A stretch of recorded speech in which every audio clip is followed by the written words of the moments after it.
Boost اور knowledge کے ناظرین السلام علیکم۔ اہرام مصر کی تاریخ۔ اگر آپ کو عظیم تاریخی عجوبے اہرام مصر کی سیاحت کا موقع ملا ہے تو ان بلند و بالا مخروطی مقبروں کی ہیبت و جلال، قدامت، طرز تعمیر اور اسرار نے آپ کے دل پر گہرے نقش چھوڑے ہوں گے، اور آپ کو اکثر ان یادوں کو اپنے جاننے والوں کے ساتھ بانٹتے ہوں گے۔ اگر آپ کو وہاں جانے کا موقع نہیں ملا تو آپ بھی آسمان کو چھوتی ہوئی صحرا میں واقع تقریباً 4500 سال پرانی ان اہرام کی تصویریں ضرور دیکھی ہوں گی، جو در حقیقت مصر کے ان بادشاہوں کی آخری آرام گاہ ہیں جو خود کو خدا کہلواتے تھے اور اپنا ناطہ آسمانی دیوتاؤں سے ملاتے تھے۔ ان میں سے کئی بادشاہوں کے تابوت اور ممیاں مغرب کے عجائب گھروں میں رکھی ہیں، اور اپنے مکینوں سے خالی مقبروں کے نیم تاریخ کمروں اور راہداریوں میں دنیا کے کونے کونے سے آنے والے سیاح تاریخی پرت الٹے دکھائی دیتے ہیں۔ آسمان اور زمین کے درمیان موجود ہر شے نے فنا ہو جانا ہے، مگر تاریخ زندہ رہتی ہے۔ اہرام کی تصویروں کو دیکھ کر ممکن ہے آپ کے ذہن میں سوال آتا ہو کہ ہزاروں سال پہلے جب انسان کا علم و مسائل محدود تھے، اس نے ایک لک و دک صحرا میں اتنے عظیم مقبرے جن میں ٹنوں وزنی پتھر استعمال کیے جاتے تھے کیسے تعمیر کیے؟ صدیوں سے تاریخ دان اس سوال کا جواب ڈھونڈنے کی کوشش کر رہے ہیں۔ ماہرین کے مطالعوں سے جہاں نئے پہلو سامنے آئے ہیں، وہاں نئی بحثوں نے بھی جنم لیا ہے، اور خاص طور پر اہرام کی وراثت کے حوالے سے کئی تنازع کھڑے ہوئے ہیں۔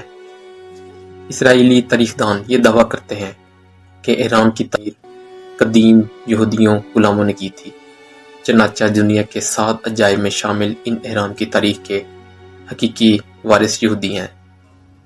تقریباً 4700 سال قبل معماروں نے اہرام بناتے وقت ریاضی کے اصولوں کو سامنے رکھا تھا۔ ماہرین نے جب ان مقبروں کی تعمیر، اس میں استعمال ہونے والے پتھروں اور اس کی ڈیزائن کا مطالعہ کیا تو کئی حیرت انگیز انکشافات ہوئے۔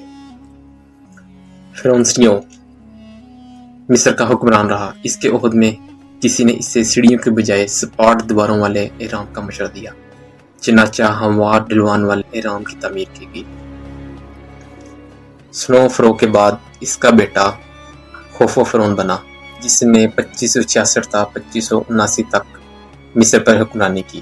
یہی وہ شخص تھا جس نے مصری تاریخ کا سب سے مشہور اور عظیم الشان حرم تعمیر کروایا۔ حرم کی تعمیر سے قبل درست زمین کا تلاش کا مرحلہ تھا، کیونکہ اس کے ماہر تعمیرات کو ایسی قطع زمین درکار تھی جو کثیر المنزل عمارت کا بوجھ برداشت کر سکے۔ سب سے بڑے مقبرے کی اونچائی تعمیر کے وقت 481 فٹ تھی۔ وقت کی شکست، تاریخ اور بوسیدگی نے اس کی اونچائی 30 فٹ کم کر دی، لیکن اس کے باوجود اس عمارت کو 43 صدیوں تک کرۂ زمین کی سب سے اونچی عمارت ہونے کا اعزاز حاصل رہا۔ اس مقبرے کی بنیاد مربع شکل کی ہے، جس کے ہر جانب کی لمبائی 751 فٹ ہے۔ ماہرین کو اس بات پر انتہائی تعجب ہے کہ اس عہد میں جب نہ تو سائنسی آلات تھے اور نہ علوم و فنون کی ترقی تھی، قدیم مصریوں نے اس طرح ایسی دیواریں کھڑی کیں جن کی پیمائش میں انتہائی معمولی فرق بھی نہیں تھا۔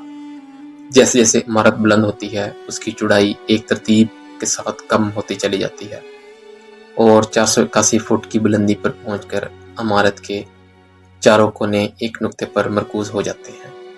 بلندی سے پہنچنے تک یہ عمارت ہر جانب 51 درجے کا زاویہ بناتی ہے۔ عمارت ہر کونا قطب نما کے چاروں اطراف، شمالی، جنوب، مشرق اور مغرب پر پوری طرح منتقب ہو جاتا ہے۔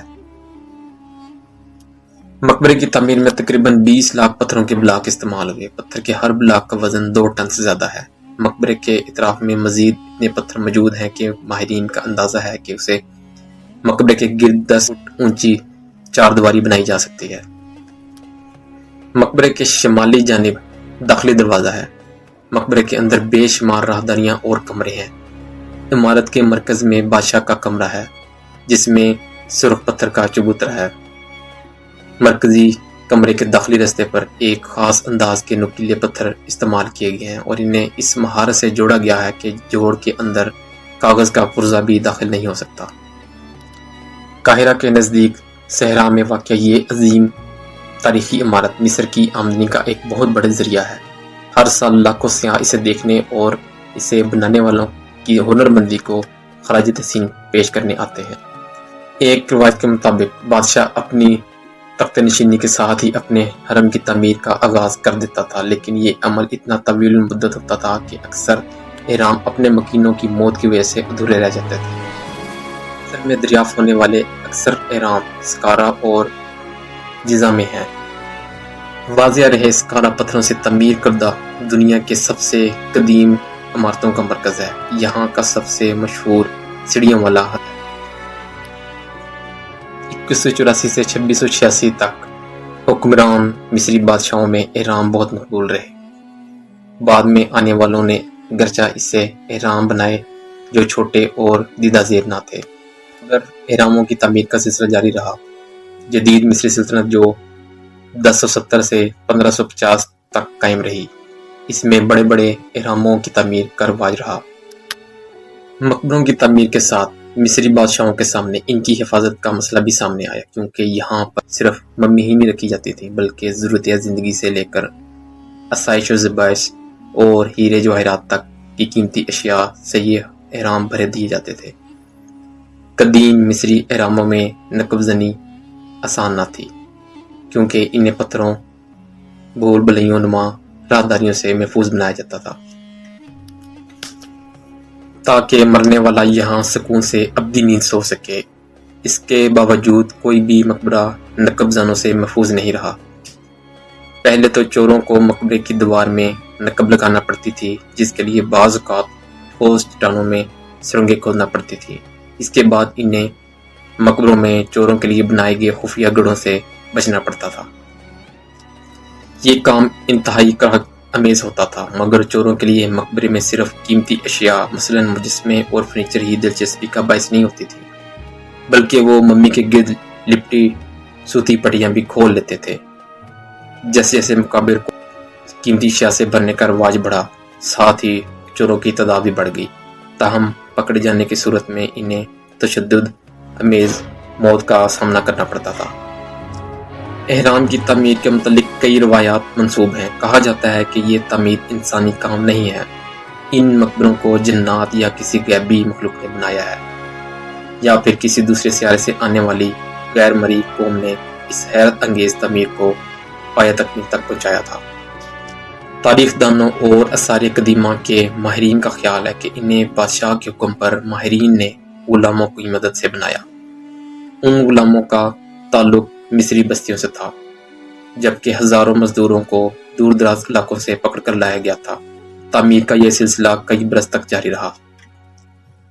سن 1807 میں اسکاٹ لینڈ کے ماہر آثار قدیمہ چارلس ہنری اسمتھ نے اہرام مصر کے بارے میں ایک نقطہ نظر پیش کیا تھا کہ انہیں یہودی غلامیوں نے بنایا تھا، اور ان غلاموں کو فلسطینی علاقوں سے پکڑ کر مزدوری کے لیے لایا گیا تھا۔ اس نظریے کے منظر عام پر آنے کے بعد یہودیوں نے دعویٰ کیا کہ وہ اس عظیم تاریخی ورثے کے اصلی وارث ہیں۔ 150 سال تک جاری اس بحث میں ایک نیا موڑ اس وقت آیا جب قاہرہ میں ایک کانفرنس کے دوران مصری ماہرین نے آثار قدیمہ نے چارلس ہنری اسمتھ کے نظریے کو باطل قرار دیتے ہوئے سائنسی شواہد پیش کیے۔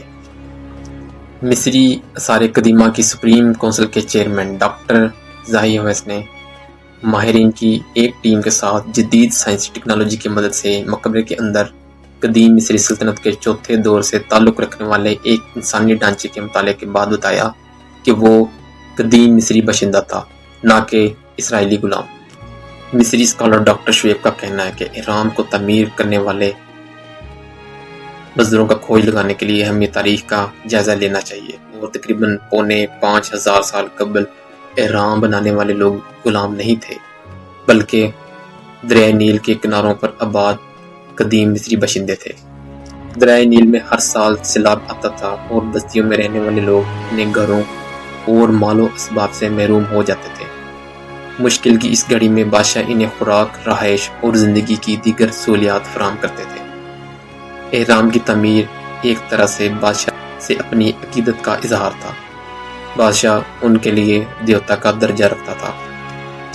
تاریخ یہ بھی بتاتی ہے کہ احرام کی تعمیر کم و بیش 20 برسوں پر پھیلی ہوئی اور انہیں یکمشت نہیں بنایا گیا تھا۔ یہ ایک طرح کا موسمی نوعیت کا کام تھا جو مصری مزدور موسم بہتر ہونے کے بعد اپنی بستیوں کو لوٹ جاتے تھے اور اگلے برس سیلابریلا انہیں پھر احرام کی تعمیر کے لیے لے آتا تھا۔ شام کے وقت جب سورج کی الوداعی زرد کرنیں خاموش وسطوں میں استادہ ان عظیم عمارتوں سے ٹکراتی ہیں تو ایک طلسماتی منظر جنم لیتا ہے جو دیکھنے والوں کو حیران کر دیتا ہے اور ذہن میں خیال آتا ہے کہ دیوتاؤں کا مقبرہ بنانے والے بھی تو اپنے فن کے دیوتا تھے۔ ایسی مزید ویڈیوز دیکھنے کے لیے ہمارے چینل کو لائک اور سبسکرائب کریں۔ اپنا بہت سا خیال رکھیے گا۔ اللہ حافظ۔